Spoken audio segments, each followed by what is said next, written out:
Doctor इला प्रसन्ना ने लिखा है कि अनंत श्री जी प्रणाम। महिलाओं की सौम्यता, सरलता, सहजता को कार्यस्थल पर अक्सर उनकी कमजोरी मान लिया जाता है और उनको डोमिनेशन, अन्याय का शिकार होना पड़ता है। कृपया कुछ कहें।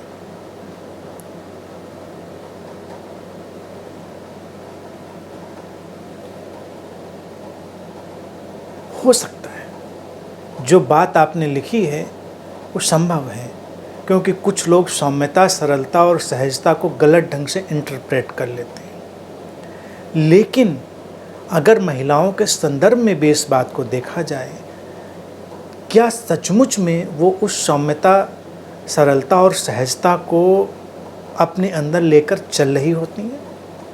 देखिए, सौम्यता का अर्थ कायरता नहीं है, सरलता का अर्थ दब्बूपन नहीं है, सहजता का अर्थ मूर्खता नहीं है। ये बड़ी तीक्ष्ण चीज़ें हैं।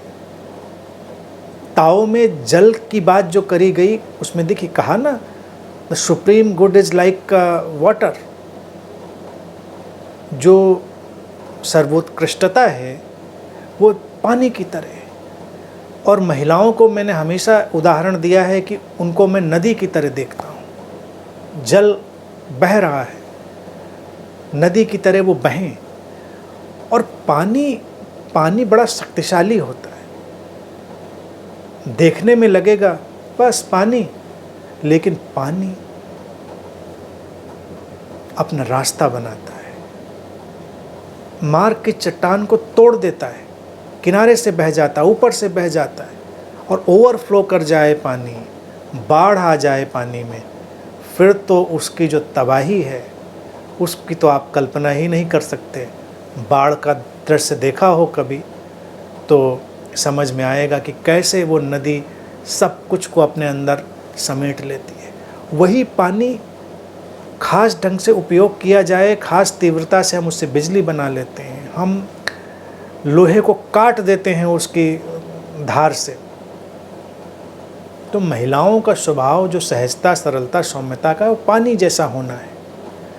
पानी का अर्थ है कि उनमें है तो कोमलता, तरलता है, लेकिन तीव्रता भी है, तीव्रता की संभावना भी है।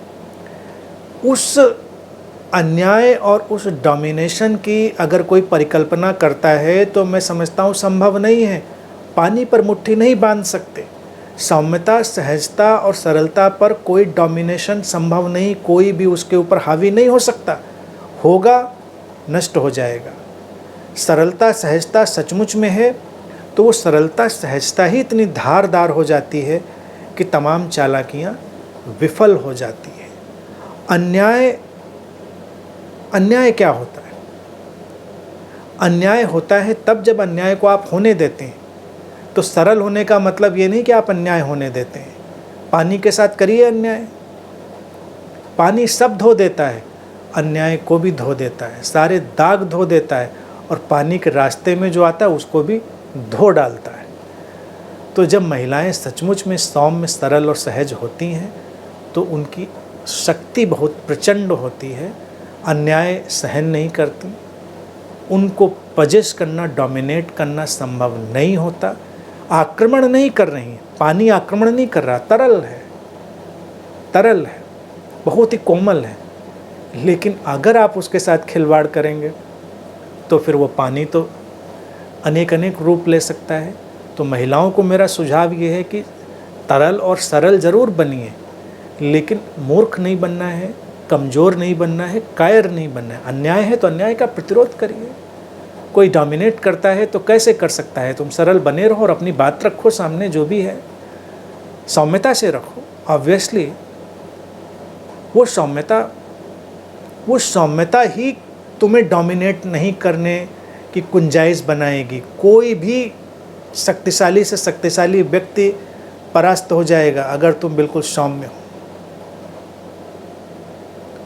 एक छोटा बच्चा जैसे हो, उसको डोमिनेट करके दिखाइए, कैसे डोमिनेट करेंगे? वो तो बस अपनी ही धुन में है। तो जब स्त्री भी सचमुच में स्त्रीत्व से भरी होती है तो वो भी बच्चों जैसी सौम्य, सरल, जल जैसी पवित्र, प्रवाहपूर्ण, डोमिनेट करने की इच्छा आकांक्षा भी वहाँ पर जिसके अंदर पैदा होती है वो उस पानी में घुल जाती है, काम नहीं करती।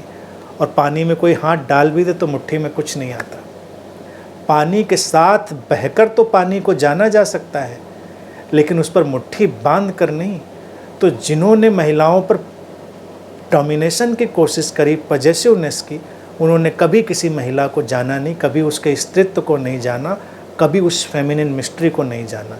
क्योंकि मुट्ठी में तो आज तक कोई जल नहीं आया, या तो आया है उसके साथ किनारे पर चलने से, या उसके साथ तैरने से, पूरे सम्मान से, गरिमा से।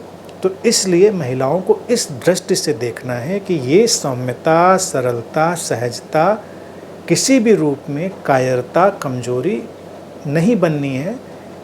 अपनी शक्ति को साथ लेकर चलना है और सौम्यता को लेकर चलना सबसे बड़ी शक्ति है। क्योंकि बात बात पर गाली देना तो कमजोरी है।